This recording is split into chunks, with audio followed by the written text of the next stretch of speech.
وقتی طور پر کبھی کبھی وہ کوئی جلسہ کر لیتے ہیں، اس کو عنوان فلسطین کا دیتے ہیں، تقریر عمران خان کے خلاف کر دیتے ہیں، لیکن اگر فلسطین کا عنوان چھوڑ کے وہ سیاسی جلسہ کریں اور کمپین کر بھی لیں تو ان کو یہ اندازہ ہو گیا ہے کہ جو نون لیگ ہے اس کے اندر تو لوگوں کو شامل کیا گیا بلوچستان سے بھی، اور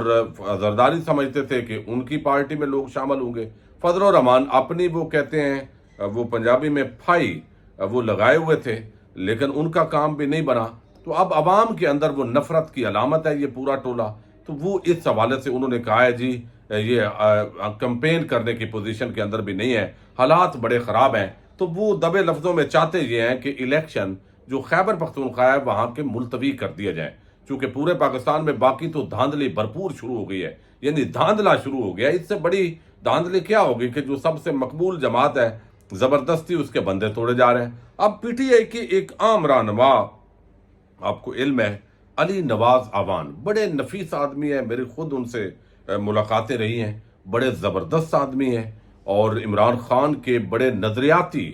جو چند ورکرز ہیں اور رہنما ہیں ان میں ان کا شمار ہوتا تھا، لیکن ہم نے دیکھا ان کے بھائی 2 ماہ تک اغوا ہے، انہوں نے پارٹی کو نہیں چھوڑا، لیکن پھر بالآخر وہ خود اغوا ہوئے، اور انہوں نے ایک بیان پہلے ہی دے دیا تھا کہ اگر کل کو میں جو ہے وہ اغوا ہو جاؤں اور اس کے بعد میرے سے جو بھی بیان لیا جائے تو وہ جو بیان ہے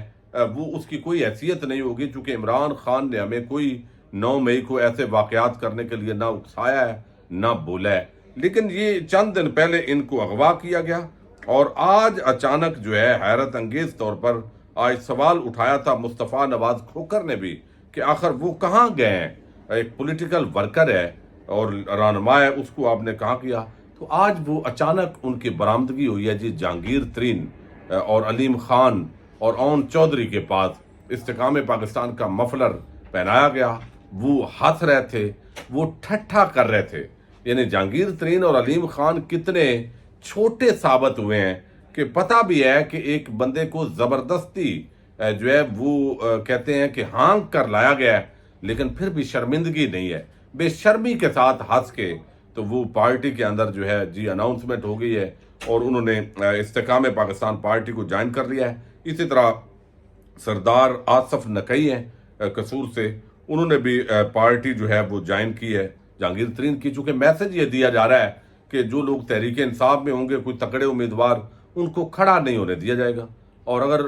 تکڑے امیدوار کھڑے نہیں ہوں گے تو پھر ظاہر ہے پی ٹی آئی ووٹ تو لے گی لیکن زیادہ نشستیں جیت نہیں سکے گی۔ تو یہ بیسیکلی جو پلاننگ ہے وہ بظاہر نظر آ رہی ہے، لیکن دوسری طرف جنوبی پنجاب سے ایک ٹکٹ کے امیدوار تھے نون لیگ کے، اور توقع تھی کہ ان کو یہ ٹکٹ مل جائے گا، گرین سگنل دیا ہوا تھا، لیکن انہوں نے تحریک انصاف میں شمولیت کا اعلان کیا ہے۔ معین الدین ریاض قریشی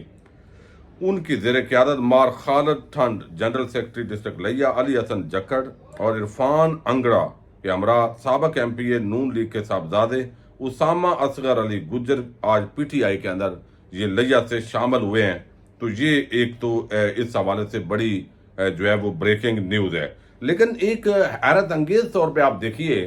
کہ جب پرویز خٹک کی جماعت بنائی گئی تو اس وقت بھی ہم نے یہ پہلا تماشا دیکھا، اس سے پہلے تماشے تو ویسے چلتے رہے لیکن اتنا بڑے لیول کا تماشا نہیں دیکھا کہ ایک دن پہلے پولیس نے جن 2 امیدوار جو ایم پی اے تھے سابق پی ٹی آئی کے ان کو اغوا کیا، گرفتاری ان کی نہیں ڈالی گئی، لیکن اگلے دن وہ پرویز خٹک کی پریس کانفرنس میں بیٹھے ہوئے تھے اور انہوں نے خود کہا کہ بھائی ہم نے پارٹی نہیں چھوڑی، یہ ہمیں زبردستی پارٹی چھڑوا رہے ہیں، یعنی ایک دن پہلے پولیس اغوا کرتی ہے، یعنی اتنی ننگی دھاندلی، جمہوریت پر حملہ اور آئینی اور انسانی حقوق کی اتنی بڑی پامالی ہے۔ سوشل میڈیا کا دور ہے لیکن بے شرمی کی انتہا ہو گئی ہے، یعنی اس لیول پہ بندہ سوچ نہیں سکتا تھا۔ اب جو آج پشاور کے اندر اکٹھ ہوا ہے وہاں پر آپ دیکھیے کہ ایک بڑے عام رہنما عرفان سلیم پی ٹی آئی کے، وہ انہوں نے یہ دعویٰ کیا ہے، اور یہ فیصل امین خان ہے گنڈا پور، انہوں نے یہ رپورٹ کیا ہے، جو علی امین گنڈا پور کے بھائی ہیں، انہوں نے کہا کہ پرویز خٹک کا عرفان سلیم پی ٹی آئی کو پیغام انہوں نے دیا کہ اگر آپ نے پی ٹی آئی آفیشل کے لیے سیاسی سرگرمیاں بند نہ کی تو میں آپ کو اغوا کرا دوں گا۔ خٹک صاحب کے لیے پیغام، ہلاکو خان بننے کی کوشش نہ کریں. یہ خیبر پختونخوا ہے، آپ پشتون روایات سے بڑے نہیں ہیں. اینٹ کا جواب پتھر سے ملے گا. یعنی اب چونکہ ادارے ہاتھ میں ہیں، مقتدر طاقتیں، تو یہ اب پرویز خٹک بتا سکتے ہیں کہ انہوں نے یہ کہا ہے نہیں کہا ہے. لیکن ایک بہت بڑی یہ میں سمجھتا ہوں شرمناک بات ہے اگر انہوں نے اس طریقے سے کہا ہے کہ وہ اغوا کروا دیں گے. اسی طرح علیم خان جو یہاں پہ کنگز پارٹی جیسے باپ پارٹی وہاں ہے بلوچستان میں، بعض لوگوں کا کہنا ہے کہ یہاں یہ پنجاب کے اندر بھی ایک باپ پارٹی بنائی جا رہی ہے. 20 25 30 نشستیں کسی طریقے سے دے کے، تو جو بھی نون لیگ ہو یا پی ٹی آئی ہو ان کے اوپر جو ہے وہ ان کو رکھا جائے، مجبور رکھا جائے، کمزور حکومت بنے. یہ ساری چیزیں ہیں. لیکن سارا کچھ دیکھ کے نون لیگ اب دیکھیے ووٹ کو عزت دو کے بیانیے کہاں گئے وہ سارے دعوے. اور میں حیران ہوتا ہوں، آپ کو بتاتا ہوں، اکثر ان بے شرم، بے حیا اور بے حمیت قسم کے لوگ جو صحافت میں گھسے ہوئے ہیں، جو بڑے انسانی حقوق، آئین، قانون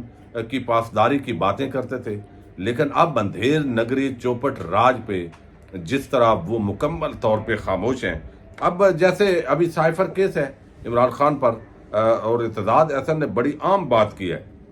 انہوں نے کہا ہے کہ 55 سال ہو گئے ہیں وکالت کرتے ہوئے، اس طرح کا زیرو کیس میں نے نہیں دیکھا. سائفر تو بالکل صفر ہے، کوئی اس میں نیوکلیئر رات نہیں ہے. اور یہ وزیر اعظم کا آئینی فریضہ ہے کہ کوئی اس طرح کی چیز آئے تو وہ اسے قوم کے ساتھ شیئر کرے. کیا دشمن ملک بارڈر پر فوج اور ٹینک کھڑے کر دے اور وزیر اعظم قوم کو نہ بتائے؟ یہ ایک بڑا عام دیکھیے لاجیکل انہوں نے سوال بنایا ہے. لیکن اس وقت جو حالات ہیں وہ اس طرح ہے کہ تحریک انصاف کو چونکہ جیتنے نہیں دینا، مجرموں کے ٹولے کو پاکستانی قوم پہ زبردستی مسلط کرنا ہے. پھر اگر کوئی تنقید کرتا ہے تو کہا جاتا ہے یہ ملک دشمن ہے، یہ غدار ہے، یہ پتہ نہیں افغانستان اور انڈیا سے آپریٹ ہو رہے ہیں. اور یہ بڑی ایک عجیب قسم کی سیاسی صورتحال ہے. اللہ تعالیٰ پاکستانیوں پر رحم فرمائے. السلام علیکم.